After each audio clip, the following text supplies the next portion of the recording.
வணக்கம் மக்களே, சப்பாத்திக்கு இது போல் கிரேவி செஞ்சு சாப்பிடுங்க. அவ்வளோ அசத்தலாக இருக்கும். முந்திரி பருப்பு வச்சுட்டு ஒரு கிரேவி தாங்க இன்றைக்கி செய்ய போகிறோம். எப்படி செய்யலாம் சொல்லிட்டு தெரிஞ்சுக்கலாம் வாங்க. ஸோ அதுக்கு ஃபஸ்ட்டு ஒரு தவா எடுத்துக்கலாம். அதில் 3 டேபிள் ஸ்பூன் அளவுக்கு எண்ணெய் நல்லா சுடானதும் 2 ஏலக்காய், 2 கிராம்பு, அன்னாச்சிப்பூ, பட்டை இதை கொஞ்சமாக வதக்கிக்கலாம்.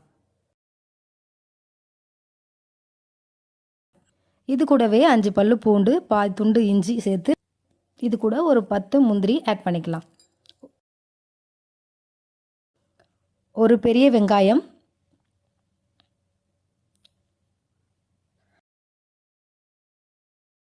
ஒரு பெரிய தக்காளி இதெல்லாம் சேர்த்து நல்லா வதக்கிக்கலாம்.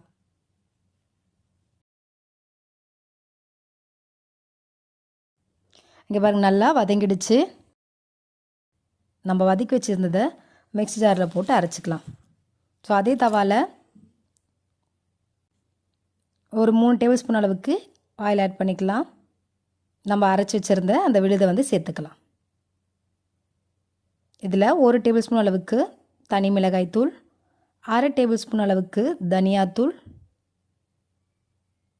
1/4 டேபிள் ஸ்பூன் அளவுக்கு கரம் மசாலா, இதுக்கு தேவையான உப்பு வந்து ஆட் பண்ணிக்கலாம். 1/2 டேபிள் ஸ்பூன் அளவுக்கு உப்பு இதையும் சேர்த்து நல்லா மிக்ஸ் பண்ணலாம். இங்கே பாருங்கள், நல்லா கலர் சேஞ்ச் ஆகும். ஸோ நான் வந்து கொஞ்சம் கிரேவியாக கட்டித்தன்மையாக இருக்கிறதாக எடுத்துக்கிறேன். நீங்கள் தண்ணியை ஆட் பண்ணிக்கலாம். இதில் ஒரு 1/2 கப் அளவுக்கு தண்ணி வேணுன்னா நீங்கள் ஆட் பண்ணிவிட்டு நல்லா மிக்ஸ் பண்ணிக்கலாம்.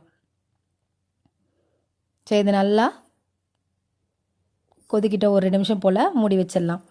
ஸோ அதே சமயம் இங்கே பார்த்திங்கன்னா ஒரு சின்ன தவா எடுத்துக்கிட்டேன். ஸோ அதில் 3 டேபிள் ஸ்பூன் அளவுக்கு பட்டர் இல்லை நெய் வந்து நீங்கள் ஆட் பண்ணிக்கலாம்.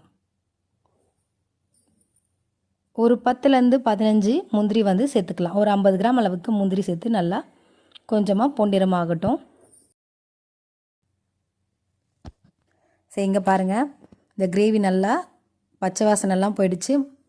சரி, இதில் நம்ம வறுத்து வச்சுருந்த அந்த முந்திரியை வந்து ஆட் பண்ணிக்கலாம். ஒரு நிமிஷம் போல் நல்லா மிக்ஸ் பண்ணலாம். ஸோ அவ்வளோதான். இங்கே பாருங்கள், ரெடி ஆயிடுச்சு. முந்திரி கிரேவி தான். இதை செஞ்சு சாப்பிட்ருங்க, அவ்வளோ சூப்பராக இருக்கும். இட்லி, தோசை, சப்பாத்தி, பூரிக்கும் செஞ்சு சாப்பிட்லாம். பிடிச்சிருந்தா லைக் பண்ணுங்கள், ஷேர் பண்ணுங்கள். தேங்க்யூ.